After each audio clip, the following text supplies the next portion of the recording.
Hi friends, hi மக்களே, அஸ்லாம் வலைக்கும், வணக்கம். இன்றைக்கி வந்து ஒரு சூப்பரான ரெசிபி தான் பார்க்க போகிறோம். ஸோ இன்றைக்கி வந்து ரசம் வச்சு காளான் பொரியல் தான் பண்ணலான் இருக்கேன். ஸோ என்னோடய ஸ்டைலில் சிம்பிளாக எப்படி காளான் ரெசிபி பண்ணலான்னு சொல்லிட்டு வாங்க இப்போ வீடியோக்குள்ளே போகலாம். எஸ் மக்களே, அதுக்கு இன்றைக்கி வந்து காளான் நான் எடுத்து வச்சுருக்கேன். நான் வந்து ஒயிட் காளான் எடுக்கல, இங்கே கிடச்ச ப்ரௌன் காளான் எடுத்திருக்கேன். நீங்கள் ஒயிட் காளான் எடுத்துக்கிட்டாலும் ஓகே தான், இந்த கலர் காளான் எடுத்தாலும் ஓகே தான். ஸோ அதை வந்து முடிஞ்ச அளவுக்கு சின்ன சின்னதாக நறுக்கி வச்சுருக்கேன். அதுக்கப்புறம் என்கிட்ட வந்து பல்லாரி வெங்காயம் தான் இருந்துச்சு. ஸோ வந்து இதில் வந்து ஹாஃப் நான் எடுத்திருக்கேன், காளான் கேத்த அளவுக்கு எடுத்திருக்கேன். ஸோ நீங்கள் வந்து இந்தியாவில் இருந்தீங்கன்னா சின்ன வெங்காயம் எடுத்தால் ரொம்பவே சூப்பராக இருக்கும். ஸோ ரொம்ப ரொம்ப சிம்பிளான ஒரு ரெசிபி தான் மக்களே. ஸோ கடாயை ஆன் பண்ணிவிட்டு இப்போ நம்ம ஈஸியாக பண்ணிடலாம். வாங்க எப்படி பண்ணலாம்னு சொல்லிட்டு பார்க்கலாம். ஸோ இன்றைக்கி காளானுக்கு தேவையான ஆயில் எடுத்துக்கலாம். நான் வந்து ஆலிவ் ஆயில் தான் மக்களே எடுத்துக்கிறேன். நாம் அஸ் யூஷுவல் தாளிப்புக்கு கடுகு உளுந்து, வத்த மிளகா, காரத்துக்கேற்ப வத்த மிளகா ஒரு 3 போட்டுக்கிறேன், வெங்காயம், அப்புறம் கருவேப்பிலை. வேறு ரொம்ப எந்த ஒரு பெருசாக எதுவுமே போட தேவையில்ல மக்களே, சூப்பராக இருக்கும். பாருங்கள் எப்படி பண்ணுறேன்னு சொல்லி. இதுக்கு வந்து ரசம் ரொம்பவே சூப்பரான ஒரு காம்போ. கருவேப்பிலை, இதில் முக்கியமான ஒரு இன்க்ரீடியன்ட் பார்த்தீங்கன்னா இஞ்சி பூண்டு பேஸ்ட் மக்களே. இந்த மாதிரி காளானில் யார் யார் இஞ்சி பூண்டு பேஸ்ட் போடுவீங்கன்னு மறக்காமல் கீழே கமெண்ட் பண்ணுங்கள். நான் வந்து 1 ஸ்பூன் தான் மக்களே, கொஞ்சம் கொஞ்சமாக எடுத்து போட்டேன். ஸோ ஒரே 1 ஸ்பூன் போட்டிருக்கேன் இஞ்சி பூண்டு பேஸ்ட்டு. கருவேப்பிலை இந்த தாளிப்பிலே போட்டுறணும். ரொம்ப ரொம்ப சிம்பிள் மக்களே, ஆனால் செம எம்மியாக இருக்கும். கண்டிப்பாக ட்ரை பண்ணி பாருங்கள். இஞ்சி பூண்டு வாடை போனோடனே நம்ம வந்து காளான் போட்டுக்கலாம். ஓகே, அரோமா போயிடுச்சு. ஸோ இப்போ வந்து நம்ம வெட்டி வச்சிருக்கிற காளான் போட்டுக்கலாம்.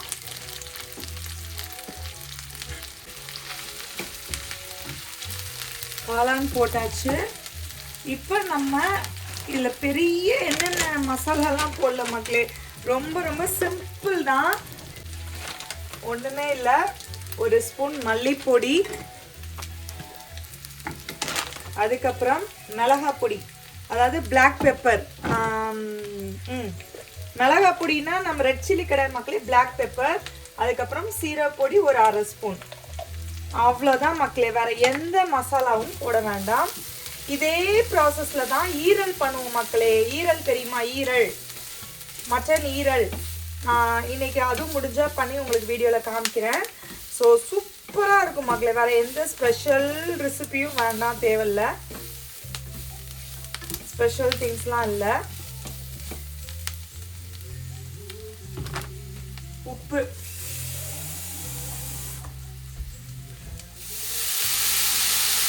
தண்ணி தொளிச்சுக்கோங்க இப்படி.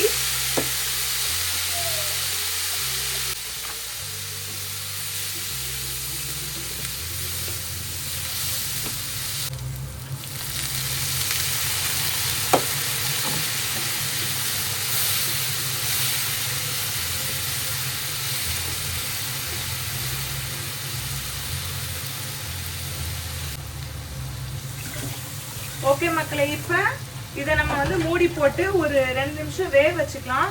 தண்ணி கொஞ்சம் பத்தலன்னு கூட கொஞ்சம் ஊற்றுனேன். ஸோ அப்போ தான் நம்மளுக்கு இல்லைன்னா அடிப்பிடிக்க ஆரம்பிச்சிடும். ஸோ இந்த மாதிரி கண்டிப்பாக பண்ணி பாருங்கள். இதில் வந்து தேவைப்பட்டால் கடைசியில் வந்து நடுவில் விளக்கி விட்டுட்டு ஒரு 2 முட்டை ஊற்றினோம்னா இன்னும் சூப்பராக இருக்கும் மக்களே. திடீர்னு தான் நம்மளுக்கு புதுசு ஐடியாக்கள் வந்து திடீர்னு தான் வரும் மக்களே. குக் பண்ணிகிட்டே இருக்கும்போது ஒவ்வொரு ஐடியாவாக வரும். ஏன்னா இது கண்டிப்பாக பத்தாது. ஸோ நடுவில் கொஞ்சம் முட்டை ஊற்றினோம்னா கொஞ்சம் குவான்டிட்டியும் கூட கிடைக்கும். ப்ளஸ் நம்மளுக்கு ஒரு முட்டை இருந்தால் தான் நம்மளுக்கு ஈஸியாக சாப்பிட்ருவோம்ல, அந்த ஒரு ஃபீலிங் வரும். ஸோ அடுப்பு மீடியமாக வச்சுட்டு மூடி போட்டு வேக வச்சுக்கலாம் மக்களே. ஓகே காய்ஸ், இப்போ ஓப்பன் பண்ணிவிட்டு ஒரு 2-3 மினிட்ஸ் மேலேயே வெந்துருச்சு. ஸோ காளான் வந்து வெந்துருச்சான்னு டேஸ்ட் பண்ணிக்கோங்க. காளான் வந்து பொதுவாகவே சீக்கிரம் வெந்துடும்.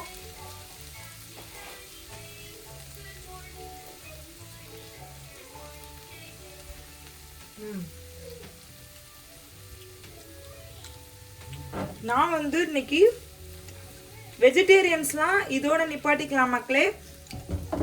நான் வெஜிடேரியன்ஸ் அப்படின்னா நம்ம வந்து தாராளமாக இதில் வந்து முட்டை உடச்சி ஊற்றிக்கலாம். சூப்பராக இருக்குது மக்களே டேஸ்ட்டு. Very very simple. நீங்கள் அப்படியே நிப்பாட்டிட்டாலும் ஓகே தான். காளான் வெந்தோடனே அடுப்பு ஆஃப் பண்ணிக்கலாம். பட் நான் வந்து வெஜிடேரியன் கிடையாது. எங்கள் வீட்டில் முட்டை ஏதாவது எக்ஸ்ட்ராவாக இந்த மாதிரி வெஜிடேரியனில் இருந்தால் தான் பிள்ளைங்க ஈஸியாக சாப்பிடுவாங்க. ஹஸ்பண்டும் அப்படி தான். ஸோ ஊற்றிட்டேன். இப்போ முட்டை ஊற்றுனனால உப்பு கொஞ்சம் தேவைப்பட்டாலும் படும். ஸோ நம்ம முட்டை மேலே லைட்டாக உப்பு வந்து தூவிக்கலாம்.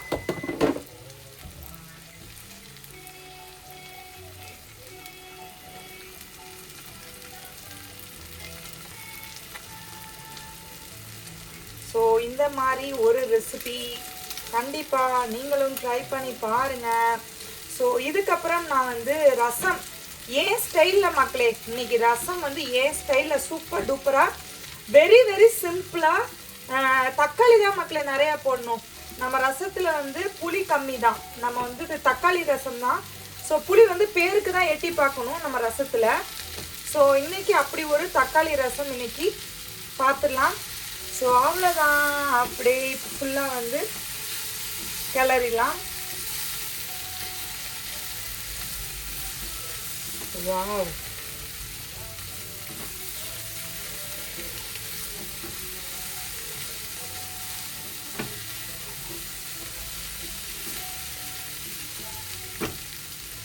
சூப்பர் சூப்பர் எம்மி மக்களே. அடுப்பு வர ஃபுல்லாக வச்சுருக்கேன் பாருங்க.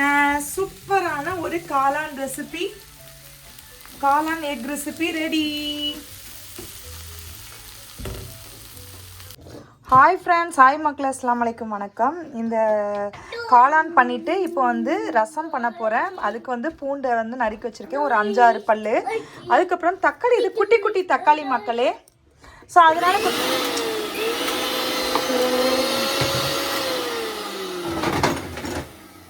பாருங்கள் என்னென்ன வேலைலாம் பண்ணுதுன்னு.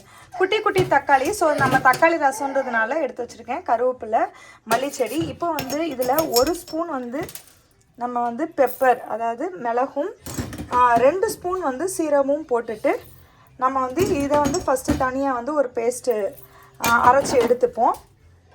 அதுக்கப்புறம் நம்ம பூண்டு, தக்காளி, கருவேப்பிலை, மல்லிச்செடி இது எல்லாத்தையும் ஒரு பேஸ்ட் பண்ணி எடுத்துப்போம். வாங்க மக்களே பாருங்கள். தக்காளி அப்படியே முழுசாக எடுத்துட்டேன். கருவேப்பிலை, மல்லிச்செடி, ஒரு 2 பச்சை மிளகா தேவைக்கேற்ப கூட கொஞ்சம் போட்டுக்கலாம். இங்கிட்டு பார்த்தீங்கன்னா பூண்டையும் ஃபஸ்ட்டு வந்து மிளகையும் சீரகத்தையும் அரைச்சிட்டு நல்லா மையானதுக்கப்புறம் பூண்டையும் எடுத்து போட்டு சேர்த்து அரைச்சி வச்சுட்டேன். ஸோ இப்போ வந்து இதை நம்ம ஒரு கிரைண்ட் பண்ணிக்கலாம். பச்சை மிளகா நம்மளுக்கு காரம் வேணும்னா நல்லாவே வந்து எக்ஸ்ட்ரா போட்டுக்கலாம் மக்களே. நான் பசங்க சாப்பிட்றதுனால 2 தான் போட்டிருக்கேன். ஸோ எஸ் மக்களே, இப்போ கடாயை ஆன் பண்ணிவிட்டு நம்ம வந்து இன்னைக்கு ரசத்துக்கு தேவையான எண்ணெய் போட்டுக்கலாம்.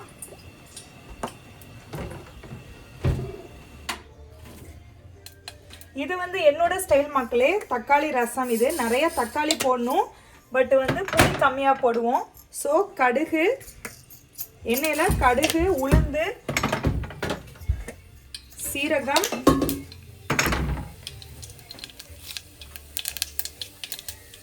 நல்லா கடுகு சீரகமும் தெறிக்கணும் மக்களே.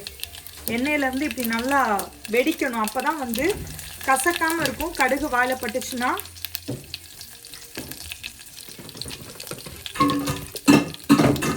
ஸோ ரசத்துக்கு தேவையான வத்தல் கொஞ்சம் இன்றைக்கி நிறையா தான் போட்டிருக்கேன், பட் இது உரைக்காது அவ்வளோவா.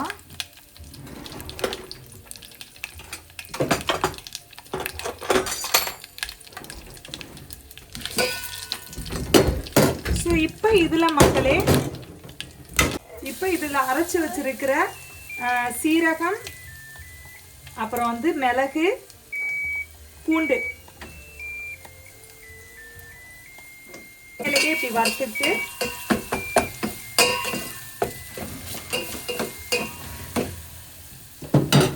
இப்போ நம்ம அரைச்சி வச்சிருக்கிற தக்காளி பேஸ்ட்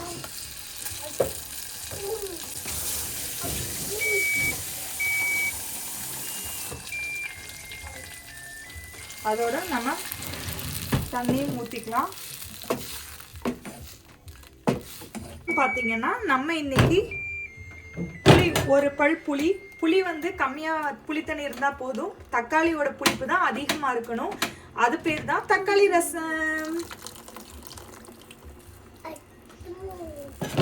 இதுக்கு தேவையான உப்பு போட்டுக்கலாம் மக்களே.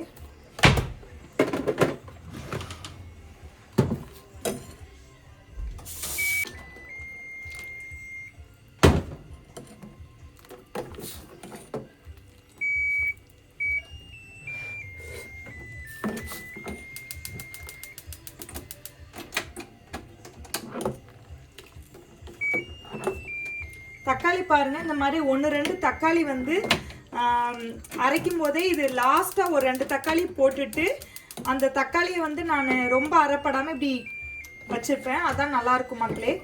முடிஞ்சால் கையில் கூட பிசைஞ்சு போடலாம் தக்காளி மட்டும். பட் எனக்கு கையில் பிசைய முடியாதுன்ட்டு நான் அரைச்சிட்டேன் சேர்த்தே.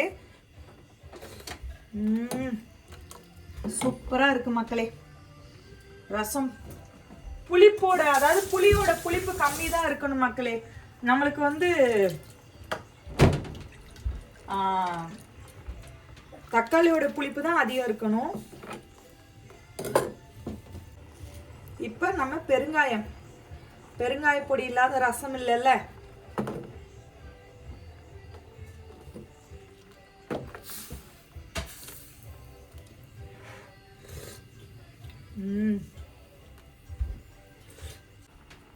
ஸோ அப்படியே நுரை பிரிஞ்சு வரும்போது, சூடில் எப்படி கை வைக்கிறேன் பார்த்தீங்களா, நுரை அப்படியே பிரிஞ்சு வரும்போது நம்ம அமர்த்திடலாம் மக்களே.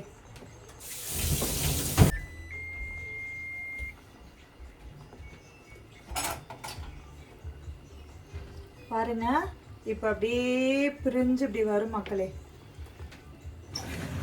ரசம் வந்து எப்பயுமே கொதிக்க கூடாதுன்னு எங்கள் அம்மா சொல்லுவாங்க. ஸோ அது வந்து நம்ம ஸ்ரீலங்கன் ஸ்டைலில் பால் ஊற்றி இல்லை தேங்காய் பவுட்ரு போட்டு அந்த மாதிரி அவங்க பண்ணுற மாதிரி பண்ணும்போது கொதிச்சாதான் மக்களே நல்லாயிருக்கும். பட் நம்ம சவுத் இந்தியன் ஸ்டைலில் ரசம் பண்ணும்போது பொதுவாக தெரியாதவங்க, நியூவாக சமைக்கிறவங்களுக்கு தெரியாது இல்லையா, ஸோ அவங்களுக்காண்டி இதுன்னு வச்சுக்கோங்க. ஸோ வந்து கொதிக்கக்கூடாது ரசம் பொதுவாக. அப்படியே நுர அப்படி தட்டி வரும்போது நம்ம அடுப்பை அமர்த்திடலாம்.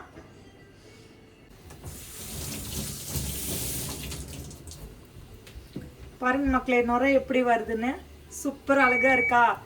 ஸோ இப்போ நம்ம வந்து அடுப்பை ஆஃப் பண்ணிடலாம்.